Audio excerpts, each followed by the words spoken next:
આજે આપણે પૌષ્ટિકતાથી ભરપૂર અને શરીર માટે સારું ગણાતું એવું સૂકી મેથીનું શાક બનાવીશું। તો અહીંયા આપણે સૌથી પહેલાં મેથીને આ રીતના ધોઈ લઈશું। તો 2 થી 3 પાણીથી આ રીતના ધોઈ લેવાની, એટલે જે કાંઈ કચરું હશે તે બધું આમાં નીકળી જશે।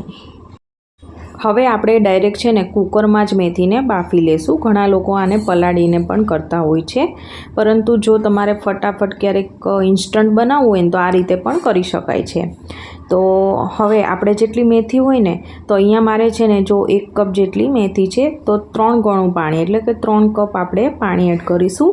અને મેથી ફટાફટ બફાઈ જાય ને તેના માટે થોડું આપણે મીઠું એડ કરીએ અને મીડિયમ ગેસ ઉપર 6 થી 7 સીટી આપણે થવા દઈશું।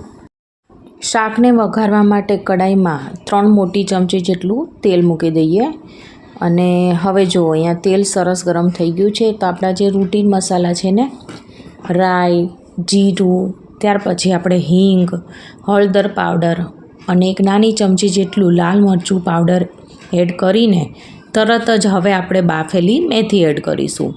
અને ઉપરથી પણ તમે જેટલું તીખું ખાતા હોય ને તેટલું તમારે આમાં લાલ મરચું એડ કરી દેવાનું।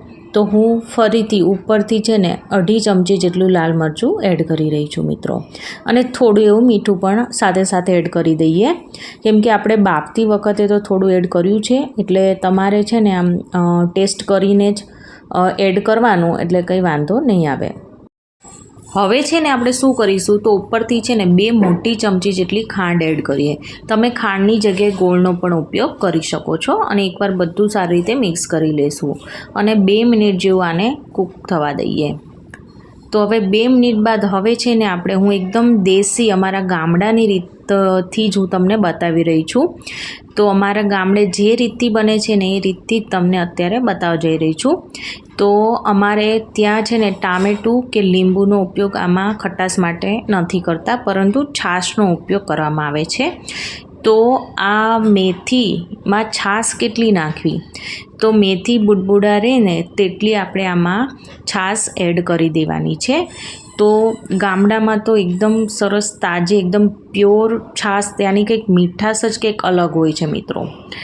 તો ત્યાંનું શાક પણ કંઈક અલગ જ લાગતું હોય છે। અને એ શાક છે એ અમારે ત્યાં ચૂલા ઉપર બનાવવામાં આવે છે, એટલે ઓર મીઠું બનતું હોય છે। તો ફ્રેન્ડ્સ, અત્યારે મેં અહીંયા છાશ એડ કરી છે, મતલબ કે આપણે જે મેથી બુડબુડા રહે ને તેટલી અહીંયા છાશ એડ કરી છે। અને હવે આપણે આને ઢાંકીને એકદમ મીડિયમ તાપે થવા દઈશું। અને આજે આ શાક છે ને એ થોડું હું રસાવાળું બનાવવાની છું મિત્રો। તો આ શાકનો મેં આગળ પણ એક વિડીયો શેર કરેલો છે, જે મકાઈ અને ઘઉંની ભાખરી બનાવેલી છે મિત્રો। તો એ ભાખરી સાથે આ મેં શાક સર્વ કર્યું હતું। તો બંને વિડીયો એકસાથે અપલોડ નથી કરી શકી મિત્રો। તો આ અલગ અલગ હું તમને અત્યારે બતાવવા જઈ રહી છું।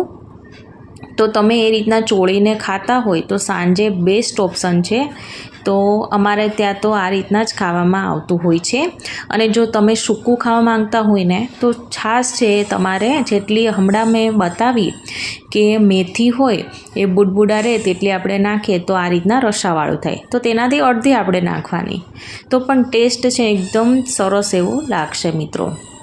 તમે આને છે ને જો બાજરાના રોટલા સાથે સર્વ કરો, રોટલી સાથે સર્વ કરો તો પણ એકદમ સરસ એવું આ શાક લાગશે। અને વળી હેલ્ધી તો છે જ, અને આપણે આનો ટેસ્ટ છે ને ખાટો મીઠો રાખવાનો છે મિત્રો, એટલે તમને કડવું તો બિલકુલ નહીં લાગે। 10 મિનિટ જેવું ઉકળ્યા બાદ ફ્રેન્ડ્સ અહીંયા જુઓ, આપણો રસો છે ને કંઈક આ રીતના થઈ ગયું છે અને શાક એકદમ સરસ એવું બનીને તૈયાર થઈ ગયું છે। સાઈડમાંથી તમને તેલ પણ છૂટું પડી ગયેલું જણાઈ રહ્યું છે મિત્રો। તો હું આટલો રસો રાખીશ મિત્રો। તો તમે જે રીતના રસો રાખવા માંગતા હોય એ રીતના તમારે રાખવાનો। અને હવે શાક થઈ ગયું છે તો ઉપરથી કટ કરેલા ફ્રેશ ધાણા આપણે એડ કરીશું અને ગરમ ગરમ આપણે સર્વ કરીએ મકાઈ અને ઘઉંની ભાખરી સાથે। તો ફ્રેન્ડ્સ, તમને આજની મારી આ હેલ્ધી રેસીપી ગમી હોય તો મારી ચેનલને સબસ્ક્રાઈબ, લાઇક અને શેર કરવાનું ના ભૂલતા। તો આપણે ફરીવાર મળીશું એક નવી જ વાનગી સાથે। Thank you for watching.